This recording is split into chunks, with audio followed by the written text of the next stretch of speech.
Hello everyone, welcome back to my channel. आज मैं एक नए जापानीज बीएल को एक्सप्लेन करूंगी जिसका नाम है I became the main role of a BL drama. अब इसका सीजन 2 आ चुका है और जिन लोगों ने सीजन 1 नहीं देखा है उनके लिए मैं इस स्टोरी की समरी बताती हूँ। तो ये कहानी आकाफुजी और हाजिमे की है जो दोनों ही एक्टर रहते हैं। जब ये दोनों एक मूवी में साथ में कास्ट होते हैं तो उसी दौरान इन दोनों को एक दूसरे से प्यार हो जाता है। तो सीजन 2 में हमें यही देखने को मिलेगा कि इनकी लव रिलेशनशिप कैसी चल रही है। तो बिना वेट किए स्टार्ट करते हैं सीजन 2 का पहला एपिसोड। एपिसोड के स्टार्ट में हम हमारे मेन लीड आकाफुजी और हाजिमे को देखते हैं। हाजिमे आकाफुजी से कह रहा था कि तुम्हारे बाल तो बहुत ज़्यादा बड़े हो गए हैं। तो आकाफुजी कहता है कि हाँ, ये मेरे नेक्स्ट रोल का लुक है, क्या तुम्हें ये वियर्ड लग रहा है? तो हाजिमे कहता है कि ऐसी बात नहीं है, मुझे तुम बहुत ज़्यादा हैंडसम लग रहे हो और मैं बस तुम्ही को देखे जा रहा हूँ। आकाफुजी को ये बिलीव नहीं हो रहा था, इसलिए वो फिर से पूछता है कि क्या सही में मैं गुड लुकिंग लग रहा हूँ? तो हाजिमे कहता है कि हाँ, तुम बहुत ज़्यादा ही हैंडसम लग रहे हो। आकाफुजी तो ये कॉम्प्लीमेंट सुन के बहुत ज़्यादा ब्लश करने लगता है। वो फिर हाजिमे से कहता है कि मैं बस एक कॉल करके आता हूँ। वो फिर बालकनी में जाकर अपनी मॉम को कॉल लगाता है और कहता है कि मॉम, मैं आपसे एक इम्पॉर्टेंट बात बोलना चाहता हूँ। वो उन्हें कहता है कि थैंक यू, आपने मुझे जन्म दिया और इतना हैंडसम बनाया। बस मैं आपको यही बात बताना चाहता था, अब मैं फ़ोन रख रहा हूँ। फिर आकाफुजी बताता है कि मैंने और हाजिमे ने एक दूसरे से अपने प्यार का कन्फेस तो कर लिया था, पर अब जाकर मुझे स्ट्रेंथ मिला है कि मैं उसकी आंखों में आंखें डालकर बात कर सकूं। वो बहुत ज़्यादा एक्साइटेड हो जाता है और जंप करने लगता है। फिर वो हाजिमे के पास आता है और कहता है कि हाजिमे, क्या तुम एप्पल पाई खाना चाहोगे? तो हाजिमे भी कहता है कि हाँ, मुझे तो वो बहुत पसंद है। फिर यहाँ हाजिमे अपनी फीलिंग बताता है कि जब से मैंने और आकाफुजी ने डेट करना स्टार्ट किया है, आकाफुजी हमेशा ही मेरे लिए जेंटल रहा है। वो हमेशा मुझे खुश करने की कोशिश करता है। दूसरी तरफ आकाफुजी भी मन में सोच रहा था कि अब मैं भी चेंज हो चुका हूँ। अब मैं भी हाजिमे से 10 सेकंड से भी ज़्यादा देर तक आई कांटेक्ट कर सकता हूँ। हाजिमे फिर एप्पल पाई खाकर कहता है कि ये तो बहुत ज़्यादा डिलीशियस है और आकाफुजी बस उसे स्माइल करते हुए देख रहा था। फिर हाजिमे बताता है कि वो अपने नेक्स्ट मूवी में डिटेक्टिव बनने वाला है और वो काफ़ी एक्साइटेड है ये रोल करने के लिए। आकाफुजी भी उसके लिए बहुत खुश होता है। फिर हाजिमे कहता है कि मिस्टर हाइबारा भी इस मूवी में रहेंगे मेरे साथ। ये वही पर्सन है जो मेरी देखरेख करते थे जब मैं चाइल्ड एक्टर था, इसलिए मैं और एक्साइटेड हूँ उनके साथ काम करने के लिए। तो आकाफुजी को याद आता है, वो कहता है कि तुमने तो उनके साथ एक और मूवी में काम किया है ना? तो हाजिमे कहता है कि हाँ, तुम्हें पता है इस बारे में? तो आकाफुजी कहता है कि ऑफ कोर्स मैं जानता हूँ, तुमसे रिलेटेड कुछ हो और मैं ना जानूँ ऐसा हो ही नहीं सकता। हाजिमे को ये बात बहुत अच्छी लगती है। वो फिर प्यार से आकाफुजी के शोल्डर पर अपना सर रखता है। एक्चुअली उसका मूड आकाफुजी से रोमांस करने का हो रहा था, पर आकाफुजी अपने लव लाइफ में बहुत ज़्यादा स्लो है। उसे लग रहा था कि हाजिमे को नींद आ रही है, तो वो उससे कहता है कि अगर तुम्हें नींद आ रही है तो तुम सो जाओ, वैसे भी कल तुम्हें जल्दी उठना है। तो हाजिमे उसे मना करता है और कहता है कि नहीं, ऐसा नहीं है।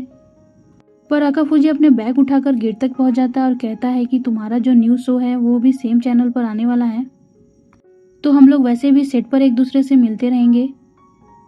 तो हाजिमे कहता है कि हाँ, ये तो है और ये बहुत अच्छा रहेगा कि मैं तुम्हें देख पाऊंगा। आकाफुजी फिर उसे गुड नाइट कहकर चला जाता है। हाजिमे फिर अपने मन की बात बताता है कि हमारे रिलेशन में यही होता है, हम किस से आगे बढ़ ही नहीं पाते। फिर वो बताता है कि पहले तो हम साथ में भी रहते थे, पर अब हम अलग अलग रहते हैं और अगर चीज़ें आगे भी ऐसी ही चलती रहें तो हमारे रिलेशनशिप का क्या होगा। वो बहुत ज़्यादा दुखी हो जाता है और अपने सोफ़ा पर ही सो जाता है। नेक्स्ट सीन में हम आकाफुजी और हाजिमे के मैनेजर को साथ में देखते हैं। ओशिमा युकारी से कह रहा था कि आकाफुजी का नेक्स्ट फिल्म का डायरेक्टर वाकाबा है ना? ये तो वही पर्सन है ना जो काफ़ी फेमस है कांस फिल्म फेस्टिवल के लिए?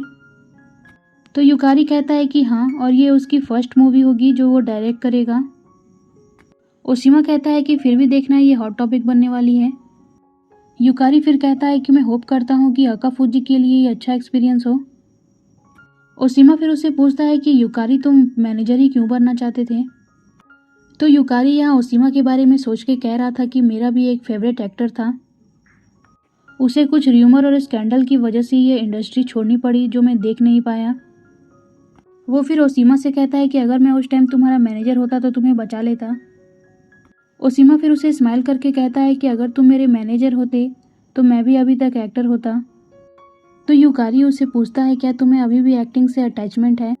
तो ओसीमा उसे कहता है बिल्कुल भी नहीं, अब मैं हाजिमे का मैनेजर बनने में ज़्यादा खुश हूँ। नेक्स्ट सीन में हम आकाफुजी को देखते हैं जो अपने फ़ोन में हाजिमे के न्यूली रिलीज फ़ोटो बुक को देख रहा था और कह रहा था कि ये तो आते ही सोल्ड आउट हो गई, अब मैं इसे कैसे खरीदूंगा। वो बहुत ज़्यादा फ्रस्ट्रेट होने लगता है कि हाजिमे की फ़ोटो बुक खरीदने के लिए कितनी डिमांड है, पर हाजिमे की फ़ोटो बुक उसे नहीं मिल पाई।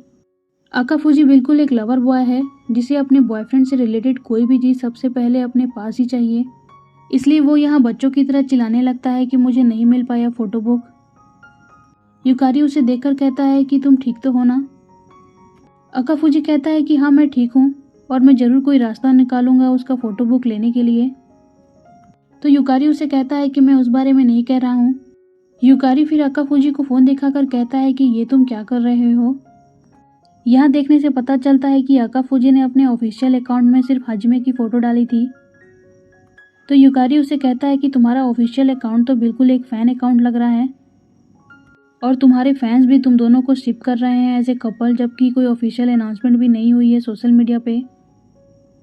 युकारी भी आकाफुजी की हरकतें देखकर तंग आ चुका था।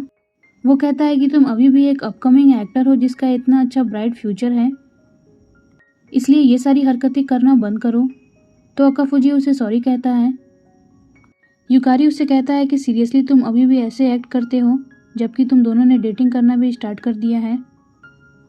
नेक्स्ट सीन में देखते हैं कि आकाफुजी और हाजिमे सेम ही बिल्डिंग में रहते हैं। वो दोनों जब एक दूसरे को देखते हैं तो मिलने का ट्राई करते हैं, पर उसी टाइम आकाफुजी के सामने डायरेक्टर वकाबा आ जाता है। वो बताता है कि मैं तुम्हारे न्यू फिल्म का डायरेक्टर हूँ। आकाफुजी का पूरा ध्यान हाजिमे पे था, पर वकाबा उससे बात करने लगता है और उसका ध्यान भटकाने लगता है। यहाँ डायरेक्टर वकाबा बता रहे थे कि मैं तुम्हारे साथ बहुत समय से काम करना चाहता था और मैं बहुत ज़्यादा इंटरेस्टेड हूँ तुम में। आकाफुजी तो बहुत ज़्यादा नर्वस हो रहा था उनके सामने। हाजिमे देखता है कि आकाफुजी अभी बिजी है तो वो वहाँ से जाने लगता है।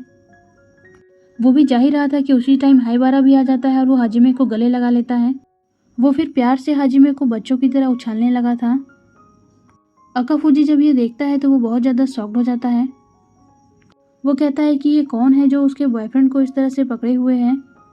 फिर नेक्स्ट सीन में देखते हैं कि आकाफुजी स्क्रिप्ट रीडिंग के लिए अपनी टीम के साथ बैठा हुआ था, पर उसका सारा ध्यान वही था कि हाजिमे को कौन इस तरह से हक किए हुए था। युकारी जब आकाफुजी को देखता है तो वो कहता है कि ये फिर से उस जोन में चला गया। फिर डायरेक्टर वकाबी आकर सभी को स्क्रिप्ट समझाते हैं। वो देखते हैं कि आकाफुजी बिल्कुल सीरियस होकर बैठा हुआ है, तो वो कहते हैं कि यही चाहिए मुझे, सेम एक्सप्रेशन। वो आकाफुजी से इतने ज़्यादा इम्प्रेस थे कि वो कहते हैं कि आकाफुजी तो अभी से कैरेक्टर में है। आकाफुजी तो बिल्कुल कंफ्यूज था कि डायरेक्टर बोल क्या रहे हैं।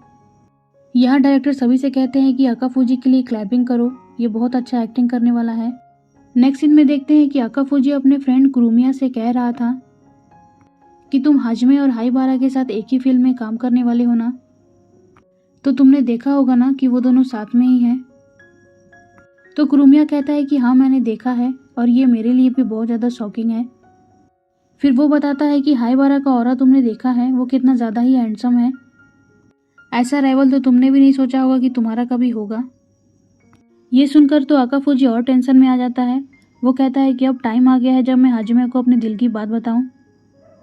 तो कुरुमिया कहता है कि तुम करने क्या वाले हो। तो आकाफुजी कहता है कि मैं हाजिमे को 99 फ्लावर्स दूंगा। कुरुमिया कहता है कि 99 तो एक अनलकी नंबर है। तो आकाफुजी कहता है कि 99 रोजेस देने का मतलब है कि हमारी लव स्टोरी अमर रहे, और अब मैं हाजिमे को बताकर रहूँगा कि मैं अब उसके लिए क्या फील करता हूँ। तो कुरुमिया कहता है कि ये सब करने का भी सोचना मत, हाजिमे को लगेगा कि तुम बहुत ज़्यादा क्रीपी हो और वो फिर तुमसे दूर भागने लगेगा। तो हाजिमे सोचने लगता है कि क्या मेरा प्यार उसके लिए ज़्यादा हैवी हो रहा है। फिर नेक्स्ट सीन में देखते हैं आकाफुजी हाजिमे के लिए ब्रेकफास्ट बनाता है, जिसे हाजिमे जब खाता है तो वो कहता है कि ये तो बड़ा टेस्टी बना है। तो आकाफुजी कहता है कि जब तुम ये कहते हो तो मुझे बड़ा अच्छा लगता है। फिर अक्का फूजी सोचता है कि मैं हाजिमे से उसके और हाइबारा के रिलेशन के बारे में पूछूं, पर वो इतना फट्टू रहता है कि वो हाजिमे से ये पूछ भी नहीं पाता। हाजिमे फिर कहता है कि अक्का फूजी कल तुम्हारा डे ऑफ है ना, तो क्या कल तुम मेरे साथ रात में स्टे करोगे। अक्का फूजी तो ये सुन के बहुत ज़्यादा सरप्राइज हो जाता है और कहता है कि क्या ये करना सही रहेगा। तो हाजिमे तो बिल्कुल खुशी से कहता है कि बिल्कुल, मुझे तो कोई दिक्कत नहीं है। तो अक्का फूजी भी कहता है कि ठीक है, फिर मैं तुम्हारा ये इनविटेशन एक्सेप्ट करता हूँ। फिर हमें रात का सीन दिखाया जाता है जहाँ अक्का फूजी और हाजिमे एक दूसरे को किस करते हैं, पर किस करने के बाद ही अक्का फूजी हाजिमे से कहता है कि गुड नाइट, अब मैं सोने जा रहा हूँ। तो हाजिमे उसे रोकता है और कहता है कि कल तो तुम्हारा डे ऑफ है ना, तो तुम्हें इतनी जल्दी क्या है। वो फिर कहता है कि क्या हम अपने रिलेशन को नेक्स्ट स्टेप पर ले चलें। तो अक्का फूजी सोचने लगता है कि किस के बाद नेक्स्ट स्टेप क्या होता है। फिर जब उसे समझ में आता है कि हाजिमे कह क्या रहा है, तो वो तो बिल्कुल हैरान हो जाता है। फिर देखते हैं जब हाजिमे अक्का फूजी के क्लोज आने की कोशिश करता है, तो अक्का फूजी तो अपनी मरी हुई दादी को ही याद करने लगता है। वो फिर हाजिमे के सामने ही बेहोश हो जाता है। हाजिमे अक्का फूजी से कह रहा होता है कि तुम्हें क्या हो गया है, क्या मैंने तुम्हें डरा दिया। फिर नेक्स्ट मॉर्निंग देखते हैं कि जब अक्का फूजी उठकर आता है तो हाजिमे उससे पूछता है कि अब तुम ठीक हो ना। तो अक्का फूजी उससे कहता है कि हाँ, मैं ठीक हूँ और कल रात के लिए मैं सॉरी भी कहना चाहता हूँ। पर हाजिमे इस टॉपिक पर बात करने के लिए बहुत ज़्यादा एम्बेरस हो रहा था, इसलिए वो टॉपिक चेंज करके कहता है कि मैंने तुम्हारे लिए ब्रेड खरीदा है। अक्का फूजी तो उन ब्रेड को देखकर ही खुश हो जाता है और कहता है कि ये तो मेरी फेवरेट है। वो फिर प्यार से हाजिमे की तरफ देखता है और इसी सीन के साथ एपिसोड 1 का यही एंड हो जाता है। तो फ्रेंड्स, आपको ये नई स्टोरी की शुरुआत कैसी लग रही है। अक्का फूजी का कैरेक्टर इस स्टोरी में बहुत ही फनी है। वो हाजिमे से इतना प्यार करता है, फिर भी उसके साथ नेक्स्ट स्टेप लेने में घबरा रहा है। दूसरी तरफ हाजिमे चाहता है कि वो और अक्का फूजी अपने रिलेशनशिप में नेक्स्ट स्टेप लें। तो अब आगे के एपिसोड में पता चलेगा कि इनके रिलेशन में डेवलपमेंट कैसे होगी। तो नेक्स्ट एपिसोड जानने के लिए मेरे चैनल को सब्सक्राइब कर दें। मिलते हैं नेक्स्ट एपिसोड में, तब तक के लिए please like, comment, share and subscribe to my channel. Thank you for watching.